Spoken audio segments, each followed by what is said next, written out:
Kita awali dengan informasi pertama.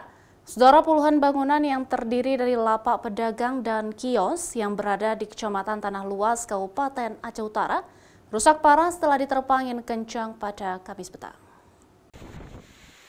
Inilah rekaman warga detik-detik angin kencang disertai hujan menerjang lapak pedagang di kawasan Simpang Rangkaya, Kecamatan Tanah Luas, Aceh Utara.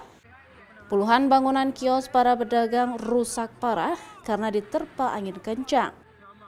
Lapak yang diterjang angin diantaranya lapak dagangan kebutuhan pokok masyarakat hingga kuliner, bahkan sebagian bangunan merupakan tempat tinggal. Selain puluhan bangunan di Simpang Rangkaya, Kecamatan Tanah Luas, angin kencang juga melanda di kawasan Kecamatan Matangkuli.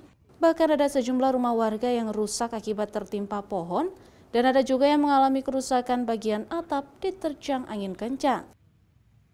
Sore tadi datang angin sangat kencang. Habis ini semua. Sana jatuhnya. Sambilan hujan juga tadi ya? Oh, hujan. Saat angin kencang, kakak lagi di mana tadi? Di dalam, berdua sama anak. Langsung keluar. Lari? Pas keluar, lari, ini semua hancur. Itu ada beberapa rumah warga yang rusak, traktornya tumbang pohon, ada yang atapnya rusak seperti itu.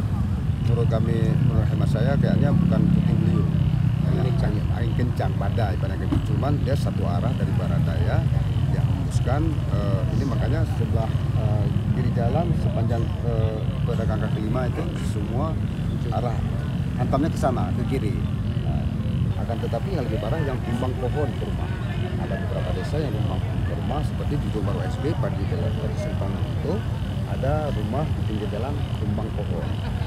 Data sementara, ada sekitar 80 warung warga yang rusak dan sekitar 5 rumah mengalami kerusakan diterjang angin kencang. Sementara belum ada laporan korban jiwa dalam peristiwa tersebut. Tim BPBD Kabupaten Aceh Utara bersama unsur Muspika yang daerahnya terdampak oleh angin kencang masih melakukan pendataan jumlah warung dan rumah yang rusak. Zikri Maulana, Kompas TV, Aceh Utara.